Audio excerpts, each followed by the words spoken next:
कृष्ण परमहंस जी महाराज जिस रास्ते पर चल करके ईश्वर का दर्शन किए, स्वामी विवेकानंद जी महाराज जिस रास्ते पर चल करके ईश्वर का दर्शन किए, महर्षि में ही परमहंस जी महाराज जिस रास्ते पर चल करके ईश्वर का दर्शन किए, उनके अन्य शिष्य भी जिस रास्ते पर चल करके ईश्वर का दर्शन किए, ये वही रास्ता है।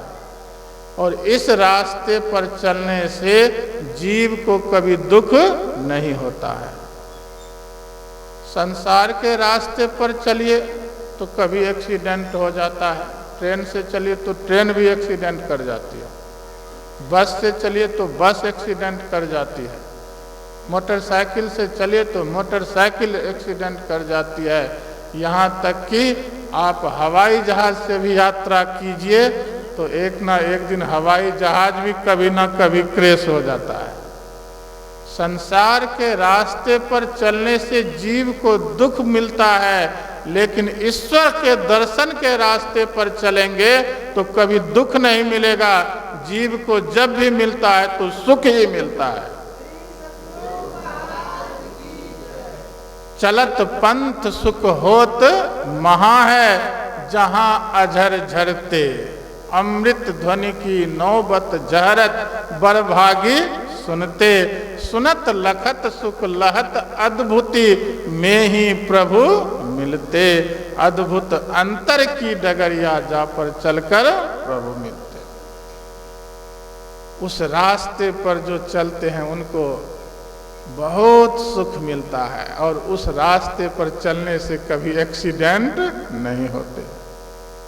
हाँ, एक्सीडेंट उनका होगा जो चाहेगा कि बहुत जल्दी ईश्वर का दर्शन कर लूं, बहुत जल्दी ईश्वर का दर्शन कर लूं, ऐसे व्यक्ति का एक्सीडेंट होता है।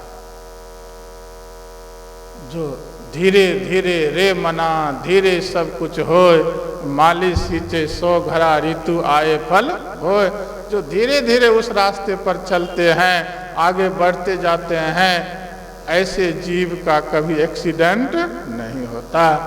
तो पूज्य सहदेव बाबा इस रास्ते पर चल रहे थे और आप लोगों को भी चलने का प्रयास करा रहे हैं। आप लोगों को भी इस रास्ते पर चलने का मार्ग बतला दिए कि एक इस रास्ते पर यदि चलते रहोगे तो एक ना एक दिन तुमको भी ईश्वर का दर्शन अवश्य होगा। तो यह ऐसा रास्ता है जिस रास्ते पर चलने से सुख मिलता है। मैं आप लोगों से पूछता हूं,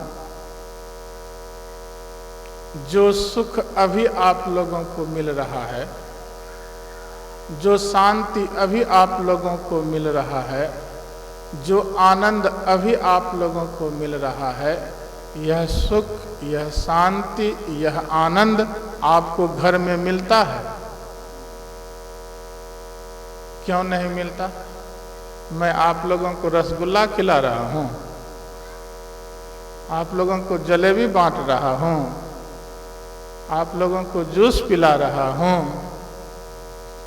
ना मिठाई खिला रहा हूं, ना जूस बांट रहा हूं, ना जलेबी बांट रहा हूं। आप लोगों को क्या सुना रहा हूं? शांति प्राप्त किए हुए महापुरुषों के वचनों को सुना रहा। जो शांति को प्राप्त कर लेते हैं उसको संत कहते हैं। ऐसे संत के वचनों को सुनने से जब इतना सुख मिल रहा है, जब ऐसे संत के बताए रास्ते पर चलेंगे तब कितना सुख मिलेगा, तब कितना सुख मिलेगा। सुख ही सुख मिलता चला जाएगा, और इतना सुख मिलेगा, इतना सुख मिलेगा जितना सुख संसार में है ही नहीं। वह सुख का रास्ता सहदेव बाबा आप लोगों को बतला करके गए हैं। चलेंगे तब तो सुख मिलेगा, चलेंगे ही नहीं तो सुख कहाँ से मिलेगा? वह सुख है जो सुख संसार में है ही नहीं। हम लोगों ने अभी सुख देखा कहाँ है? हम लोगों ने अभी सुख देखे नहीं हैं और ना दुख भी देखे हैं। ईश्वर का भजन करने से जीव को इतना सुख मिलता है, इतना सुख मिलता है, वह सुख धन से कभी प्राप्त नहीं हो सकता। आप बैठ करके भजन कीजिए, ईश्वर के रास्ते पर चलने का प्रयास कीजिए, इतना सुख मिलेगा, इतना सुख मिलेगा, जो सुख की कभी धन से प्राप्त नहीं होता। तो यह ऐसा सुख है। संत कबीर साहब ने तो कह दिया, राम बुलावा भेजिया, दिया कबीरा रोय, जो सुख साधु संग में सो बैकुंठ ना हो। जो सुख साधु के संग में जीव को मिलता है, वो सुख बैकुंठ में भी नहीं है। हम लोग सोचते हैं कब शरीर छूटे कि बैकुंठ चला जाऊं, कब शरीर छूटे कि बैकुंठ चला जाऊं। कबीर साहब को बैकुंठ ले जाने के लिए आया। चलिए, सबसे अधिक उम्र आपकी हो गई है, आपके उम्र के अब इस गांव में कोई नहीं बचा है, भगवान ने मुझे भेजा है आपको लाने के लिए, अब चलिए आपको सुखपूर्वक बैकुंठ लेकर के जाऊंगा। कबीर साहब रोने लग गए, मुझे बैकुंठ नहीं जाना। राम बुलावा भेजिया, दिया कबीरा रोय। कबीर साहब रोने लग गए कि मैं बैकुंठ नहीं जाना चाहता हूँ। क्यों? क्योंकि जो सुख संत के संग में मिलता है, जीव को सत्संग में मिलता है, वह सुख बैकुंठ में भी नहीं है।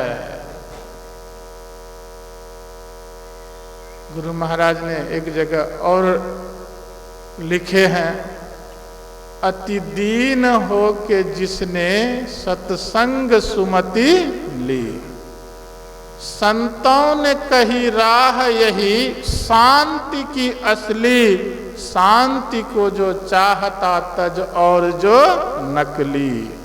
अन्य किसी भी माध्यम से यदि सुख प्राप्त करना चाहते हैं, शांति प्राप्त करना चाहते हैं, आनंद प्राप्त करना चाहते हैं, तो यह सुख, यह शांति, यह आनंद पाने का रास्ता जो है वह कभी नहीं मिल सकता। अन्य किसी भी माध्यम से यह सुख शांति आपको प्राप्त नहीं हो सकती।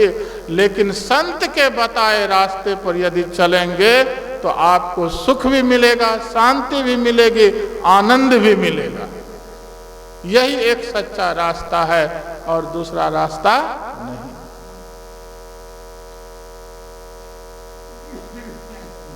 तो गोस्वामी जी अन्य किसी के पास नहीं जा करके संत के पास गए